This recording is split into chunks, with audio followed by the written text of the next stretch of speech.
Hey witches, how you doing today? We are back with another video. This time we are jumping in on Ravenflower's 2022 Witchy Tag, which is basically a list of 22 questions about, I guess, me and my practice. And yeah, we're gonna have some fun answering all those questions today. And big shout out to Justin, the Witch of Enchantment. I'll make sure to tag his channel below. Thank you for tagging me and giving me a chance to play in this one, because I was watching everybody else do it and I was like, oh, I want to answer those questions. So cool, we'll get into it. But first, for those of you who are new around here, my name is Taya. Welcome to the channel. We talk about all things witchcraft, and for those of you who are returning viewers, maybe coming in from another video, thank you so much for the support. It's very much appreciated, and all of you, please consider subscribing. It's a really great way to help us build the channel. So 22 questions. Question number 1 is New Year's resolutions. Do you believe in them, and why or why not?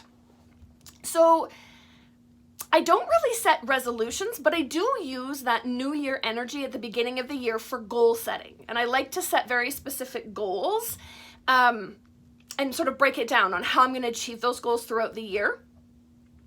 And question number 2 is why or why not? Why or why not on resolutions? I guess because I just find that resolutions are kind of, wishy-washy. Like, I just find I sort of sit down and say, oh, these are all the things I want to do, but they just, there's no real structure to it. Whereas when you're goal setting, it's very results driven, and it's very like breaking it down step by step. I think they're very similar, right? Resolutions and goals. I don't know if there's a big difference there, but to me, I don't know. I just feels like goals are a little more structured. The other thing I like to do, which you might have seen if you watch my planner videos, is I do like to set a word of the year. So like this year, my word is foundations. And so that might be more of a resolution. I don't know. But right this year, I'm setting foundations for good habits, for all kinds of, growth in my business, growth in my practice, you name it. So it's really about foundations. So yeah, I don't know. I just find that goal setting is a little bit more concrete. So question number 3, what is your favorite color? Obviously it's black. My favorite color is definitely black, black and gray, and like a charcoal gray, not a light gray, but like a charcoal gray. You can see I've kind of got black and charcoal in my sweater. And does your favorite color hold, question 4, does your favorite color hold magical or emotional meaning for you? I think because I find, and this could be because I'm a little neurodivergent, I got the ADHD, and I find colors to be very distracting and overwhelming. The other thing is I'm not good at making decisions. So when all my clothes are black and charcoal gray, everything matches everything else. I don't ever have to sit down and be like, does that shirt go with those pants? Like, I don't have to think about it. I do wear jeans, right? Because denim goes with everything. But that is mostly where I think that comes from. I've been like that my whole life, even way before I was diagnosed with ADHD. I've always just been a very toned down, neutral, blacks and grays person. Yeah, that's just sort of the way it goes. All right, question number 5. Do you use substances for divination or meditation, such as flying oils, herbs, or alcohol? For divination, no. I've never really used anything for divination. But for meditation, I don't know if you call it meditation, but like for flying out, I have used honeyed wine. And you warm up a glass of red wine, you melt some honey in it, and then you diffuse mugwort in it for 5 minutes. Very good. And definitely puts me in sort of a little bit spaced out, a little bit tranced out, just blissful state. And I've never played with like anything that is now legal in Canada, but I've definitely thought about it. I thought that might be a good one to try sometime too, but no, for the most part, I've just used honeyed wine with a little bit of mugwort. And why or why not? Because I find that I'm pretty good at achieving sort of a meditative trance state without, I just don't really need anything to help me get there. So when I do, it's just something gentle, like a little bit of wine and mugwort is really all I don't need anything heavy duty to help me get there. Question number 7, what is your favorite part of your practice? I kind of have two. First, the big one is learning. For me, witchcraft is like lifelong learning. There's always something new to learn, something new to investigate. And so learning is definitely the most favorite part for me about witchcraft. And then the other thing I really love is, when you do like a spell or a ritual and you get that, like, you're in it, you're just in it, and you're like, I'm so connected. And like, when you're done, you're like, oh, that was it. That was what I've been trying to do, like, because I don't know, I find I don't always get that. Sometimes I do a ritual and it just feels a little pedantic, like I did the ritual. But sometimes I do the ritual and I'm in it and I get lost in it, and it's like, oh, like that witchy feeling you get where you're like, oh, I did it. I love that feeling. And I find that the longer my practice goes on, the more often I get that feeling, right? Like, it takes a while. You have to do a ritual a few times sometimes before you can kind of lose yourself in it. But I love that witchy feeling. I love that. And the learning. I love learning. Question number 8. What is the least favorite part of your practice? Justin said cleaning up, and I 125% agree. I hate cleaning up. I am a cluttery, messy witch. I'm really not good at cleaning up. But I think my least favorite part of my practice is loneliness. You'll see this is a bit of a theme that comes up throughout these questions. But, right, it's not like, I'm not Catholic. I can't just like go down to the local church and meet 600 other people who think like I do. And I feel poorer for that. I think there's a lot we can do for community building, and I think there's a great online community, but in person, it's kind of lacking. And I mean, I'm trying to remedy that with my guild. But I do find, and I think for a lot of practitioners, the hardest part is the loneliness. Like, I work, I'm here, I'm doing my thing every day. I got my jam on, but it's not the same as when you have other people to celebrate and to practice with. So definitely loneliness is the least favorite part of my practice. Question 9. How do you feel your practice has grown over time? For me, I think my practice has grown, it's just become more well-rounded. So when I started witchcraft, it was very much a knee-jerk reaction to Catholicism, right? I came from this, like, here's God, you must appease God, do what he says or you're going to hell. And I was like, yeah, I reject that. So I was like, the goddess, yes, let's go and explore that. And witchcraft really started out as this almost like a knee-jerk reaction to Christianity. And it has grown and deepened over the years, and it's definitely not that any longer. I did kind of come full circle where I came to a point where I was like, I want tradition. I want someone to tell me what to do. I want to like find all those like knowledge gaps in my practice that I've built for myself. And I really want to, I want a tradition that I can be a part of. And it's sort of become more well-rounded now as time has gone on, right? It started out as this sort of like I'm just doing this to get away from that. And it's taken on a life of its own. And it's really become much more well-rounded. When I look at when I was new, I mean, I played with crystals and I was like, I worship the goddess. And that was about it. And now it's like, I have the witch father and the witch mother. I have, I do ritual. I never did ritual before. I was like, nah, I can't be bothered with that, right? I do ritual. I do spell work. I do my divination. I really wasn't big on divination for a long time. And yeah, I just feel like my practice has become more and more well-rounded. And every time I learn something new, I incorporate something new into my practice, or I tweak it here, or I tweak it there. So over time, it's become much fuller and much more well-rounded. All right, question number 10. Is there a show or a movie that inspires you? Okay, I have to be honest here, you guys. I have a secret. I've never watched any of the popular witchy movies. I never watched The Craft.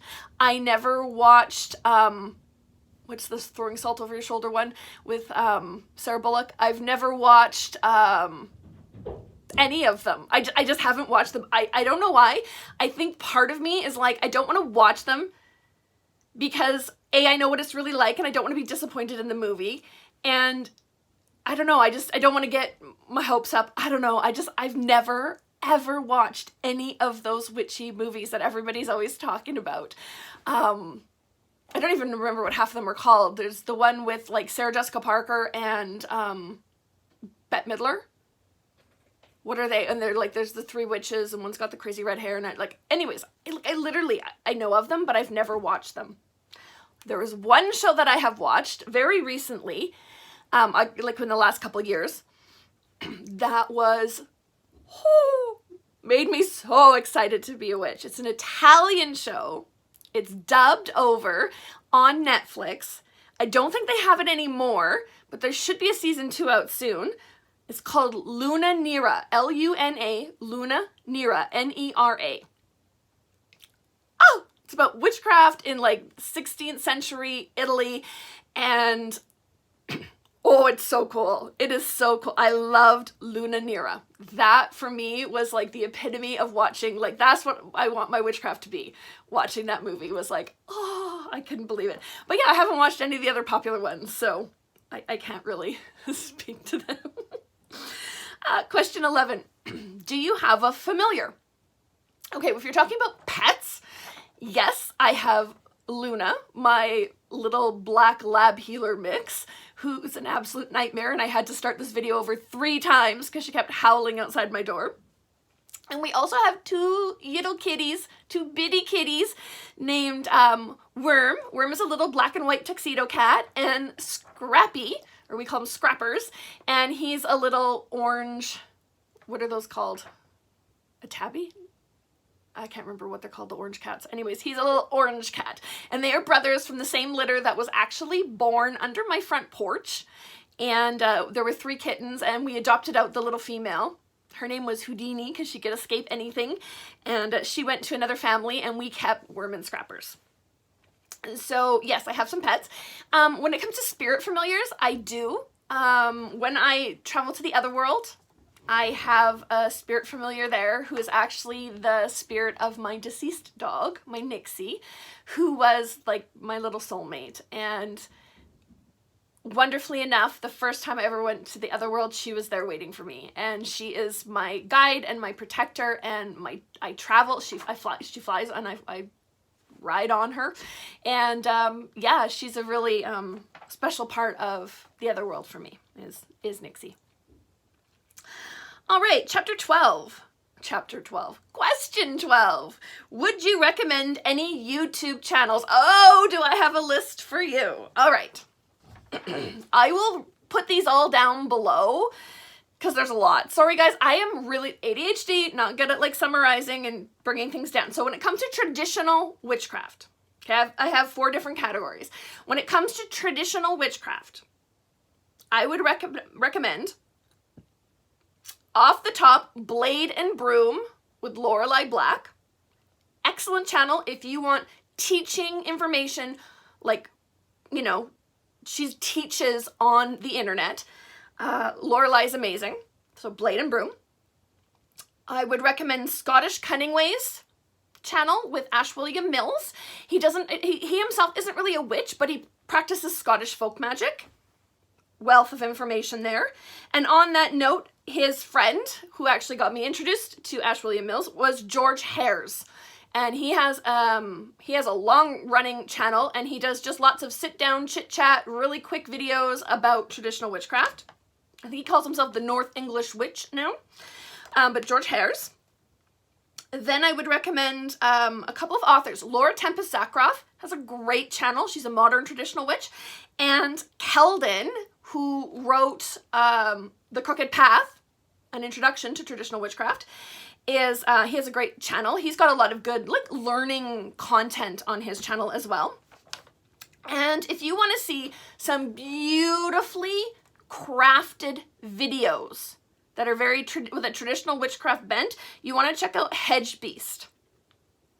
I'll tag it below, Hedge Beast. Great channel, beautiful production value. Okay, now, if you, I have a couple of supplemental channels. They're not about traditional witchcraft.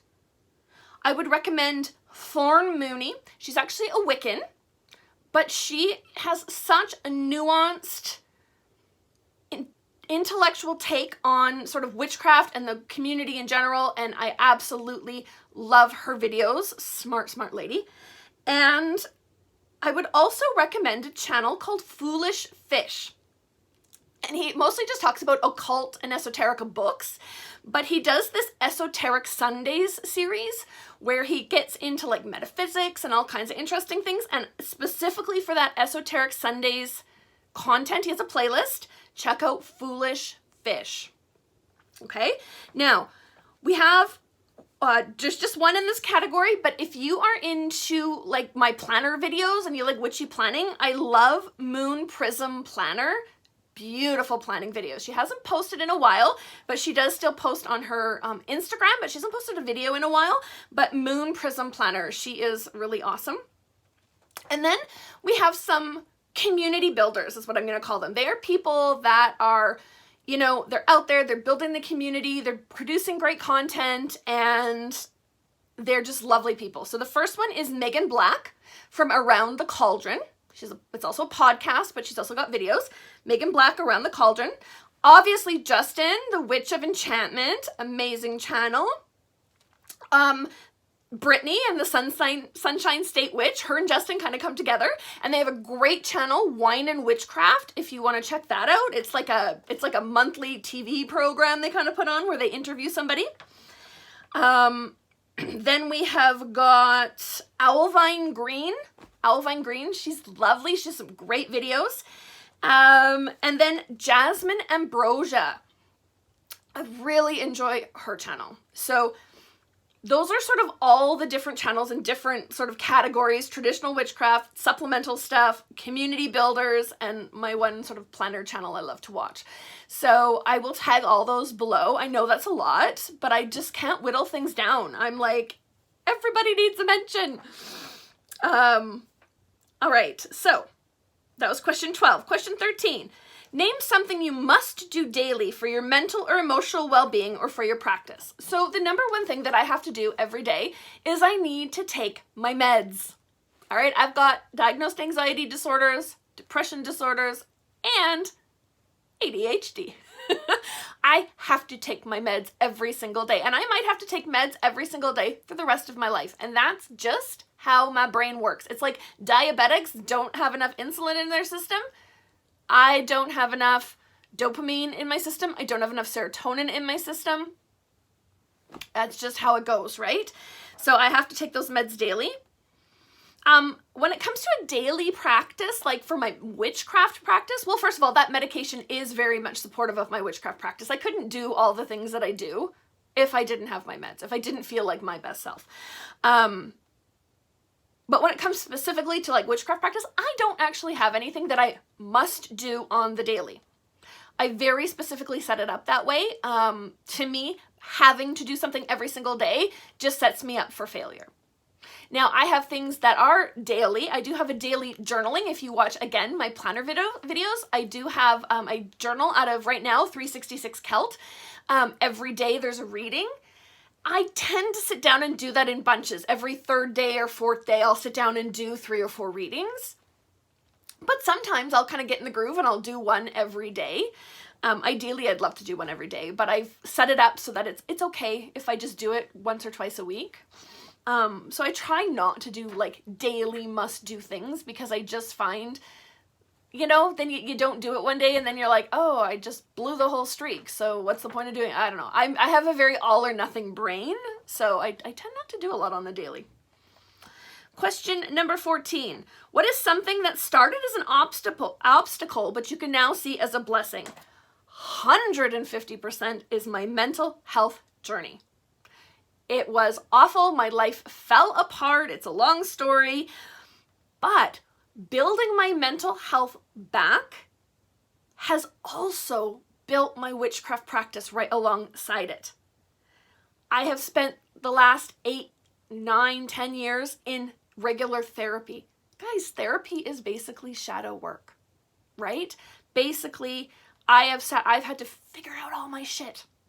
So, and then a big part of the ADHD is doing mindfulness work.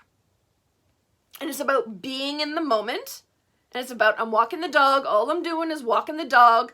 Even though I have 100 other things on my list and I'm not thinking about those right now. I am thinking about where I am. I'm listening to the birds. I'm listening to the dog, you know, the jingle of her chain. I'm listening to my feet crunch in the snow. I am here in this moment and nothing else.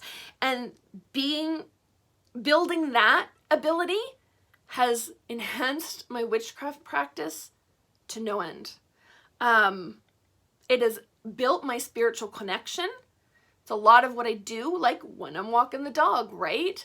I'm appreciating nature and the world around me, and it's just built this mindfulness that has then built that sort of spiritual connection for me in so many different ways. Question 15, which do you prefer, YouTube, Instagram, Facebook, or TikTok? Honestly, I think they all have such different strengths, and I use them all for different things. I think I probably love YouTube the most because I can just sit here and yik yak and have a whole video and just chit chat with you guys, and I feel super connected, and I, you know, sharing my voice the whole bit. So probably YouTube is my favorite, but I love Instagram. I love the way you can search tags on Instagram, right? If I'm like, I need to find I just feel like I need to learn something, I can just search traditional witchcraft and all kinds of posts come up. I love that. I love that concept. I think it's really, you know, and I love the aesthetic of it. I love being able to just sort of scroll through all these beautiful pictures and they just get me in the mood, you know? Facebook, okay, I'll be honest, I kind of hate Facebook, but I love Facebook groups. I really like the community building aspect of Facebook. And I use like Facebook groups to build my guild. And I really find that it's such a, like there's nothing else that sort of has that forum where you can connect. Maybe Discord servers a little bit, but even then you don't have the visual aspect of people's profile pictures and you know, to be able to go back and sort of connect with people. So you really get to, I find, know people through Facebook groups. And then TikTok. I'll be honest, I don't hate TikTok. I find you have to be very careful. You have to curate your profile a lot so that the content you're getting fed is what you want to see. But once that's done, I quite enjoy TikTok. Yeah, I mean, sometimes you lose a bit of the nuance, but I do. I actually really like TikTok. And sometimes when I'm like, I can't think of a video topic to do, scrolling through TikTok totally will help me come up with video ideas, right? All right, question 16. What do you feel is missing from our witchy community? Honestly, I think what's missing is community. I think online we've done a decent job of building a bit of community. It could always be better and it could always be stronger. But I think offline, there's this like dearth of action. Like there's just nothing going on, you know? It's just me here doing my thing. And then I connect with people online, but I'm having a really hard time finding people in person to connect with. And I mean, that's why I've started my guild, right? I want to start a stronger witchcraft community here in Edmonton for people who practice witchcraft like I do. Sounds kind of funny, but like the Wiccans have done, right? I think there's like 3 different temples or groups around the Edmonton area. If you want to get connected to Wicca, it's not hard. But if you want to get connected with traditional crafters, there's not a lot going on. So that's why I started our guild, right? Check it out, etwguild.com. etwguild.com. Edmonton Traditional Witchcrafters Guild. But yeah, so I definitely think actual community and like offline community is really where we need to build. Question 17, how much space do you use for supplies and spell work?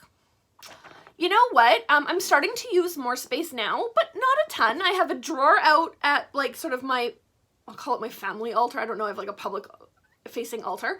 I have a drawer there. I've got like all of my altar, and then there's a set of drawers underneath. And then you can kind of see the mess up here. A lot of that is overflow from my apothecary cabinet. I have a cabinet that I keep jars of all my herbs and stuff in. But I don't know. I don't think I use a ton of space. I could probably eventually all these shelves behind me. I mean, these are witchcraft books, but these shelves go all the way to the other wall. I need to clear out all my old business stuff, and then I'll have a lot more space to keep more nicely organized instead of just having everything shoved out everywhere. On that note, question 18, how many altars do you have in your home? So I guess I have 3. I have this, which is sort of my working altar where I do most of everything. I have a more, it's in my dining room, so it's like the sideboard in my dining room where I tend to, if I have like a big spell with lots of ingredients and stuff going on, I'll tend to whip it up out there. And then I also have right outside the door of my office here, I have like an ancestor altar. It's like a corner bookshelf that has got pictures of all my ancestors and stuff, and it's got like my ancestor skull, and I do like some offerings and stuff there. Question 19, what is your favorite Sabbath? I'll be honest, I'm not a big celebrator of the Sabbats. I only do it because my tradition sort of requires it, the one that I'm studying right now. Otherwise, I haven't really connected much with the Sabbats. I think what popped into my mind when I first read the question was Imbolc. I think because it's sort of that height of the winter season, and so I mean, I love the winter, but it's also the coming of spring. Like, it's that kind of breaking point in the season, so we'll go with Imbolc. Question 20, do you prefer tarot, runes, oracle deck, or pendulum? Out of that choices, I will go with tarot. I have recently, like 6 months ago, started reading tarot, and I've kind of taken to it. I'm really actually enjoying it and the story that it tells. And then I also read the Ogham staves. So it's very similar to runes, but it's the Ogham, and you pull a handful and toss them and you read how they fall and what they mean. I do use an oracle deck sometimes in support of my tarot deck, and I am just learning pendulum right now. Not so much learning it, but I'm doing it as one of my divination methods for school, so I'm having to do sort of a deep dive into pendulum, and I'm starting to appreciate it a little bit more. But out of all of them, I would probably pick tarot, honestly. I feel like it's a little cliche, but that's me. Question 21, are you out of the broom closet? Yes, I live publicly as a witch. Obviously, I mean, I'm on YouTube. I started a guild. My whole life is sort of geared around witchcraft. But that being said, I think what a lot of people don't understand is that living publicly does not mean that I walk into every space and I announce, and just so you all know, I'm a witch. That's not what it is, right? It's just going about my daily life. I do wear my big pentacle ring. I mean, if somebody asks me about it, or if somebody says, hey, what are you doing this weekend? I'm not like, oh, I have a family celebration. I'm like, oh, it's Imbolc this weekend. So I've got, I got a big bonfire going on Saturday for Imbolc. And either they're like, oh, okay, or they're like, oh, what's that? And then I talk to them about it. Just like a Christian isn't going to walk into the room and go, hi, I'm a Christian. They might be wearing a cross, right? But they're not going to walk into the room and announce it to everybody. Most, anyways, don't, right? But when you ask them, hey, what are you doing on Sunday? And they're like, oh, I'm going to church, right? There's no shame in that. I'm going to church. I got a bonfire going for Imbolc. Whatever. It just is what it is. And finally, question number 22. Who are you going to tag in this video? I'll be honest. Most of the people that I would tag in this video have already been tagged and done this video. So I went a little different. First of all, the one person I really, really, really want to tag is Lorelei Black from Blade and Broom. Bless her heart, I love her dearly, and I would love to hear her responses to these questions. And she hasn't been making YouTube content for a little while. I know she's got a lot going on in life, and I totally support that. Like, you do what you gotta do, girl. But I'd love to see you back on YouTube, so I think you should do this video because it's a really easy one to do. The next person I'd like to tag is Keldon, because I saw that Justin tagged him as well, and I would love to hear Keldon's answers to all of this stuff. He's kind of what I like to call, he's like Mr. Famous Author, but he's also very accessible and very, he's chatty on YouTube. So hey, Keldon, I'd love to see your answers. And finally, I would like to tag a small Canadian content creator. Her name is Butterfly Magic with Hot Tea, and I quite enjoy her channel, and we've chatted back and forth a few times. So Ms. Butterfly Magic with Hot Tea, I'm going to tag you in this one. And I went back and watched a few videos. I don't actually know your real name. Isn't that funny? I'm just like, I don't know, what do I call you? So Ms. Butterfly, I am tagging you in this one as well. And otherwise, yeah, that is our video for today. All those recommended channels I will put down, all of those tags I will put down, and yeah, if you guys got any questions, leave them in the comments. Otherwise, this is our video. We'll catch you in the next one. Mwah. Thanks so much, you guys.